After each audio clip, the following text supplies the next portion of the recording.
Thierry Lepercq, bonjour. Bonjour. Président de Ideal, le premier consortium d'hydrogène vert en Europe.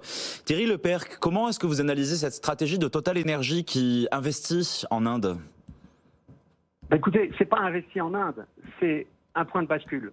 Le point de bascule, c'est quoi? C'est qu'on a un pétrolier qui fait des très grands projets pétroliers dans le monde entier et qui va faire un très grand projet de la même taille, c'est-à-dire des milliards, en fait des dizaines de milliards d'euros, pour produire une molécule qui se positionne comme un substitut du pétrole et du gaz. La France mise gros sur l'hydrogène pour décarboner notre énergie, accélérer la transition écologique. Ce point de bascule vers l'Inde, cela signifie que l'Inde a plus de potentiel que la France. Le message est très clair. Il faut aller chercher les ressources là où elles sont.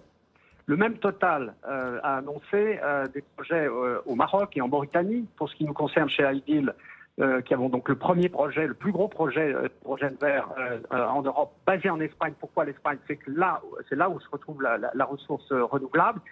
Il faut aujourd'hui aller trouver ces ressources pour répondre aux énormes besoins et notamment pour se substituer aux hydrocarbures russes qu'il faut remplacer très rapidement. Et c'est là où l'hydrogène arrive de manière très intéressante. C'est des très gros volumes, mais surtout rapidement. Le gouvernement français a décidé de consacrer à cette énergie 7 milliards d'euros d'ici à 2030. On le sait aujourd'hui, les prix des carburants sont au plus haut. La transition des voitures thermiques vers les voitures énergétiques va arriver sous peu en Europe. Selon vous, d'ici combien de temps est-ce qu'on pourrait imaginer des énergies renouvelables issues de l'hydrogène vert qui pourraient remplacer les hydrocarbures en France ? Ideal, le consortium que je préside, qui compose ArcelorMittal, le numéro 1 mondial de l'acier, Fertiberia, un très grand acteur des engrais, et Enagaz, un transporteur de gaz, va fournir dès 2025, donc dans 3 ans, 150 000 tonnes produits donc exactement de la manière dont vous l'avez décrit, c'est-à-dire avec du solaire et des électrolyseurs, à des sites industriels dans le nord de l'Espagne pour remplacer le charbon à coke dans la production d'acier et remplacer le gaz naturel dans la production d'engrais. C'est 2025, c'est moins cher que le gaz naturel et donc c'est une économie qui est amenée à se développer très rapidement justement parce que son avantage économique est absolument considérable avec Ideal déjà en Europe et puis effectivement ce que vient d'annoncer Total à la fois en Inde et bientôt aussi en Afrique du Nord, qui est un message très important à tous les acteurs, y compris politiques, l'hydrogène et le nouveau pétrole. C'est d'ailleurs le titre d'un livre que j'avais écrit il y a 3 ans.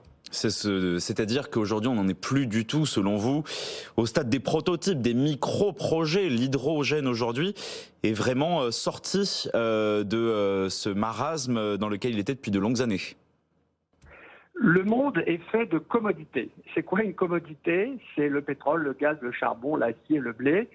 Si vous êtes au prix et que vous avez au prix du marché et que vous avez des très gros volumes, à ce moment-là, il n'y a absolument aucune limite à la part de marché que vous pouvez prendre. Et aujourd'hui, l'hydrogène, qui était effectivement jusqu'à il y a 1 ou 2 ans beaucoup plus cher que les combustibles fossiles, est aujourd'hui devenu moins cher que les combustibles fossiles. Il y a un effet ciseau, une forte réduction des coûts notamment autour des électrolyseurs, et parallèlement, bien sûr, une augmentation des coûts des combustibles fossiles.